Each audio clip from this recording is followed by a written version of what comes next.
Shalom bien-aimés dans le Seigneur et bienvenue dans votre émission Parole de la vérité. Une émission qui vous annonce l'évangile du salut, qui vous annonce les paroles de notre Seigneur et Sauveur Jésus-Christ. De tout mon cœur je dis que le Seigneur vous bénisse et je rends continuellement grâce à Dieu à votre sujet car nous avons reçu de Dieu toutes les richesses concernant la connaissance de Dieu. Soyez bénis au nom de Jésus-Christ notre Seigneur. Aujourd'hui, nous allons aborder un thème intitulé Un gibier ou deux chevreaux. Gloire au Seigneur Jésus-Christ. Nous allons rapidement lire la parole. Nous sommes dans le livre de Genèse, chapitre 27. Nous allons lire du 1er au 10e verset. Je m'en vais lire la parole au nom de Jésus-Christ. Isaac devenait vieux et ses yeux s'étaient affaiblis au point qu'il ne voyait plus. Alors il appela Ésaü son fils aîné et lui dit, « Mon fils » et il lui répondit, « Me voici. » Isaac dit, « Voici donc je suis vieux, je ne connais pas les jours de ma mort. Maintenant donc je te prie, prends tes armes, ton carquois et ton arc, va dans les champs et chasse-moi du gibier. » Verset 4. Fais-moi un mets comme j'aime. Je souligne cette phrase. Fais-moi un mets comme j'aime et apporte-le-moi à manger afin que mon âme te bénisse. Avant que je meure. Rebecca écouta ce qu'Isaac disait à Ésaü son fils, et Ésaü s'en alla dans le champ pour chasser du gibier et pour le rapporter. Puis Rebecca dit à Jacob son fils, « Voici, j'ai entendu ton père qui parlait ainsi à ton frère. Apporte-moi du gibier et fais-moi un mets que je mangerai, et je te bénirai devant l'Éternel avant ma mort. Maintenant, mon fils, écoute ma voix à l'égard de ce que je te commande. Va me prendre au troupeau 2 bons chevreaux. J'en ferai pour ton père un mets comme il aime. Et tu les porteras à manger à ton père afin qu'il te bénisse avant sa mort. » Gloire au Seigneur. Que le Seigneur bénisse la lecture de sa parole. En lisant ce texte, l'Écriture nous dit que Isaac, qui était devenu vieux, appela son fils Ésaü et lui dit, « Va me chasser du gibier pour que je le mange et que je te bénisse avant ma mort. » L'Écriture nous dit que Rebecca, la mère qui entendait derrière la porte, alla lui aussi à son tour chercher son fils Jacob et lui dit, « Voici ce que ton père a dit à Ésaü ton frère. Mais moi je te dis, va me prendre dans les troupeaux 2 bons chevreaux, et je ferai pour ton père un mets comme il aime. » Gloire au Seigneur. En lisant ce texte, vous remarquerez qu'en réalité, le vœu d'Isaac, c'était de manger un mets comme il aime.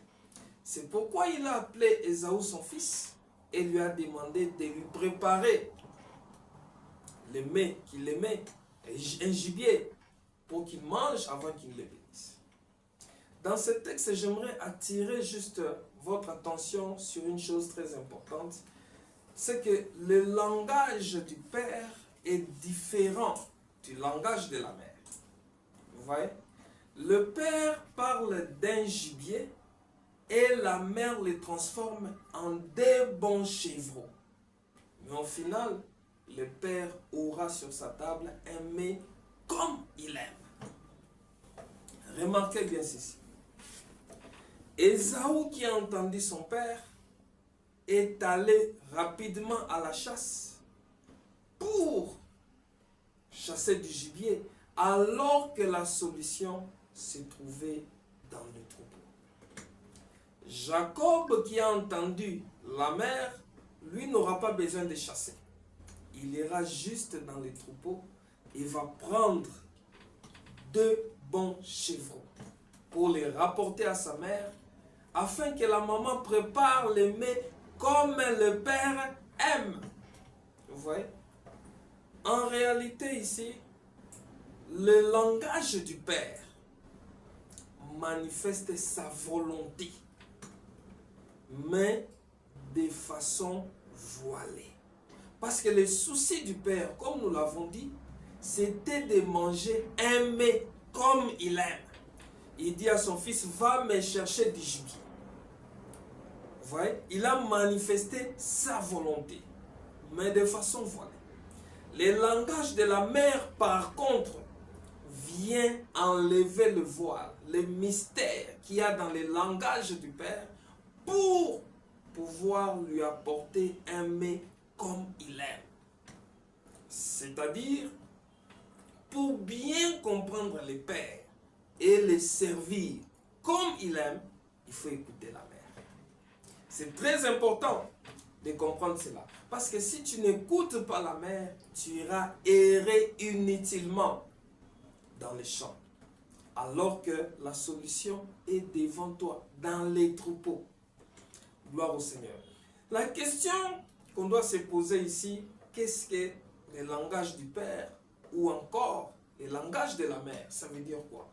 Mais avant d'arriver là, nous précisons d'abord que le Père ici symbolise Dieu lui-même. Et la mère, c'est l'image du ministère de la parole. Parce que c'est le ministère de la parole qui a la charge de simplifier et d'expliquer le langage du Père. Quand nous parlons du ministère de la parole, on voit des hommes sous l'onction du Saint-Esprit, donc pasteurs, prophètes, docteurs, évangélistes, apôtres, tous sont des ministres de la parole, qui ont la charge et le devoir d'expliquer et de simplifier le langage du Père. Gloire au Seigneur. Et maintenant, pour revenir à la question que nous sommes posée, que symbolise ou qu'est-ce qu'est réellement le langage du Père et le langage de la mère? Pour répondre à cette question, nous allons dans Proverbes chapitre 1er. Proverbes chapitre 1er, nous allons lire le verset 8. Écoutez ce que l'Écriture nous dit. Écoute mon fils, l'instruction de ton père, et ne rejette pas l'enseignement de ta mère. Gloire au Seigneur. Dans cette écriture, la Bible nous montre que nous recevons du Père l'instruction et de la mère, nous recevons l'enseignement. Gloire au Seigneur. Et si nous allons un peu plus loin, toujours dans les livres des Proverbes, nous sommes dans Proverbes chapitre 6, je prends juste le verset 20, la Bible dit, « Mon fils, garde les préceptes de ton père et ne rejette pas l'enseignement de ta mère. » Donc ici, l'Écriture nous fait voir autrement que l'instruction du Père est aussi appelée autrement le précepte. Et j'aime la façon dont l'Écriture présente la chose ici. La Bible dit, garde les préceptes de ton Père. Très important. Les préceptes de ton Père, il ne faut pas jeter. Il faut les garder. Et évidemment, ne rejette pas non plus l'enseignement de la mère. Donc, les préceptes ou l'instruction vient du Père. Et l'enseignement vient de la mère. Vous comprenez un peu cela? Or, comme nous l'avons dit que le Père symbolise Dieu, mais quel est le témoignage que Dieu rend lui-même en ce qui concerne les préceptes qu'il a donnés à son peuple? Je suis dans Ézéchiel. Ézéchiel, le chapitre 20, je prends le verset 25. Vous allez comprendre beaucoup de choses. Ézéchiel 20, verset 25, l'Écriture dit ceci. « Je leur ai donné aussi des préceptes qui n'étaient pas bons et des ordonnances par lesquelles ils ne pouvaient vivre. » Gloire au Seigneur. Dieu rend lui-même des témoignages au prophète Ézéchiel. Il dit, je leur ai donné, il a donné à qui? À son peuple. Je leur ai donné des préceptes qui n'étaient pas bons et des ordonnances par lesquelles il ne pouvait pas vivre. Mais comment ça? Dieu donne des préceptes qui n'étaient pas bons. Qu'est-ce que cela veut dire? Les préceptes n'étaient pas bons. Pourquoi? Parce que lorsque Dieu a donné ses préceptes, il a donné les ordonnances à son peuple, bref, il a donné la loi à son peuple, Dieu ne leur avait pas fourni l'explication. Ah, voilà le problème. Parce que les préceptes ou les ordonnances sans explication ne donnent pas la vie. Or, nous savons que la pensée même de la loi est bonne. Parce que la Bible dit, dans Psaume chapitre 19, versets 7 à 8, si je ne m'abuse, la Bible dit que la loi est sainte, la loi est parfaite. La Bible dit la même chose dans Romains chapitre 7, verset 12. La loi de Dieu est sainte. Mais lorsque Dieu dit que je leur ai donné des préceptes qui n'étaient pas bons, c'est tout simplement pour dire que Dieu a fourni, a donné la loi, a donné des préceptes à son peuple, mais ne leur a pas fourni l'explication. Or, les préceptes sans l'explication ne donnent pas la vie. Vous voyez, ne donnent pas la vie. Donc, pour que les préceptes donnent la vie, il faudra que le ministère ou encore la mère puisse apporter la lumière à travers l'enseignement. Ou encore le ministère qui est la mère puisse donner l'explication aux préceptes du Père. Selon qu'il est écrit naturellement dans Proverbe, revenons à Proverbe, Proverbe chapitre 6 au verset 23. Écoutez ce que l'Écriture dit. Proverbe 6, verset 23. La Bible dit ceci. Car le précepte est une lampe et l'enseignement une lumière. Ouais. La Bible dit que le précepte est une lampe et l'enseignement une lumière.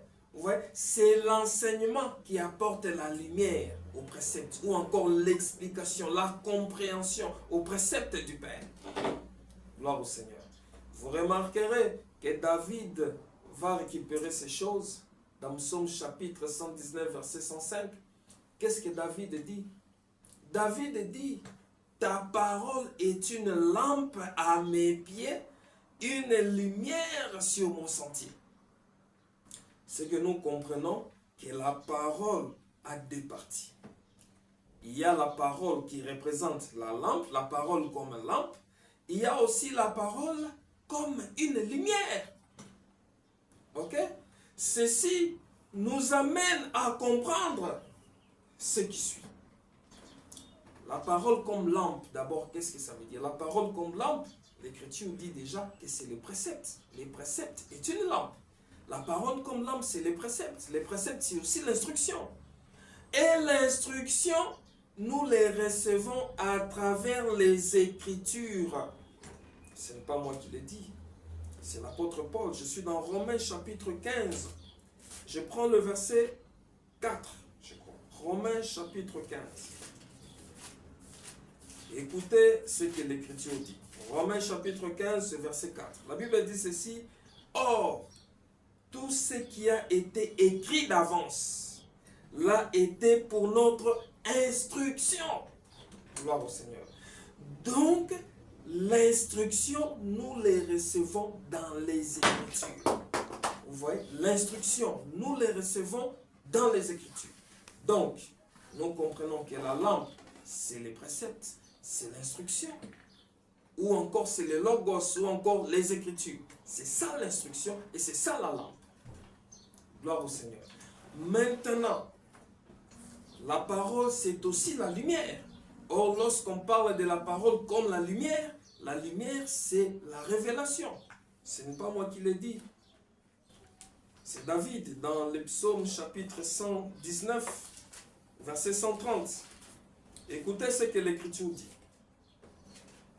Psaume 119, verset 130. Il dit ceci. La révélation de tes paroles est claire. Vous voyez? David dit, c'est la révélation de tes paroles qui est claire. Or, si la révélation est claire, c'est que la révélation est une lumière. Vous voyez? Donc, nous présentons ici la lumière comme étant la révélation de la parole. Ou encore le réma ou encore l'explication de la loi à travers l'enseignement. Vous voyez un peu cela? Donc nous avons compris d'une part que la lampe c'est l'instruction du Père ou les préceptes ou encore les Écritures, les logos. Et la lumière, c'est la révélation, le réma ou encore l'explication de la loi ou des préceptes ou même de l'instruction à travers l'enseignement. Gloire au Seigneur. Retenons une chose très importante, c'est que les deux marchent ensemble. Il n'y a pas l'un sans l'autre. Une lampe sans lumière ne sert à rien. Une lampe sans lumière ne sert. Si tu as la lampe sans lumière, tu vas marcher dans les tâtons. Une lampe sans lumière, tu es dans les ténèbres. Ou encore l'écriture sans explication, tu vas tâtonner, tu vas marcher dans les ténèbres sans pour autant t'arrêter.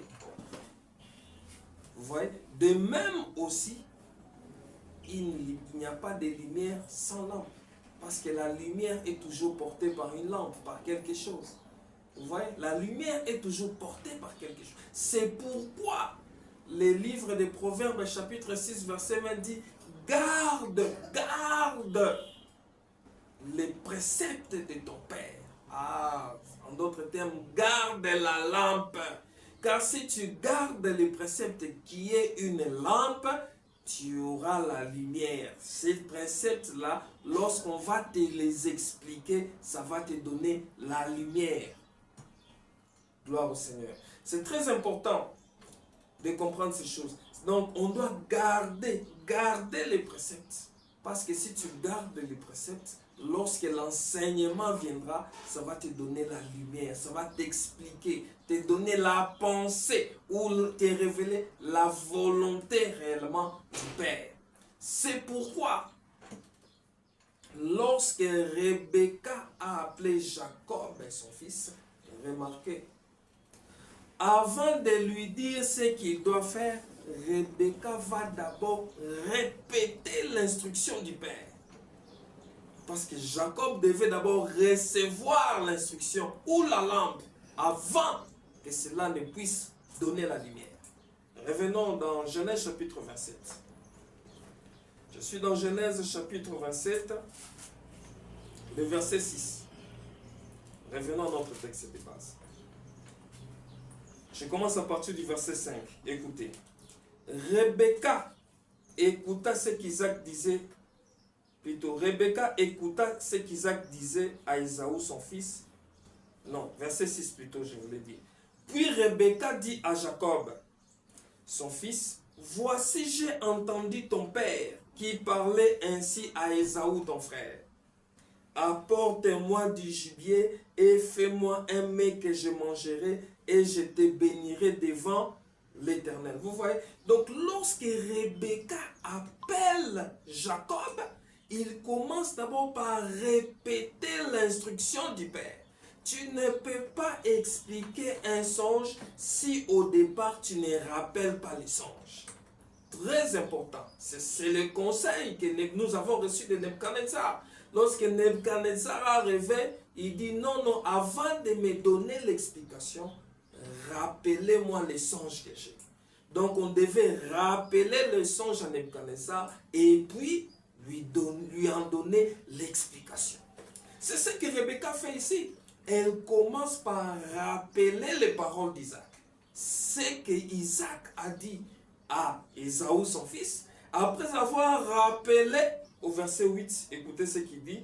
Maintenant, mon fils, écoute ma voix à l'égard de ce que je te commande. Va me prendre au troupeau des bons chevreaux. Gloire au Seigneur. Donc, il a d'abord répété les paroles d'Isaac, il a répété les songes, et puis maintenant, il commence à donner l'explication, à dire à Jacob exactement ce qu'il devait faire pour pouvoir accomplir la volonté du Père qui était de lui apporter un mets comme il aime. Tu ne peux pas apporter au Père un mets comme il aime si au départ tu ne répètes pas ses paroles. Donc on doit répéter les songes, les écritures, c'est les songes divins. Tu dois répéter les Écritures et en donner maintenant l'explication. Vous voyez? C'est ce que Rebecca a fait. Et c'est d'ailleurs comme ça que l'on doit prêcher la parole. Et c'est ce que Ésaïe 8:20 dit. C'est comme ça qu'on prêche à la loi et au témoignage. Donc la parole de Dieu doit se prêcher à la loi et au témoignage. C'est-à-dire, on présente d'abord l'instruction du Père ou encore les préceptes du Père et puis on en fournit l'explication. Ce n'est qu'en faisant ainsi que le peuple ne va pas errer loin de la face de Dieu. Lorsqu'on fait ainsi, le peuple pourra se présenter devant Dieu en lui rendant un culte agréable parce que vous apportez ce que le Père aime. Gloire au Seigneur. Pour chuter, pour conclure maintenant, nous voulons dire ceci.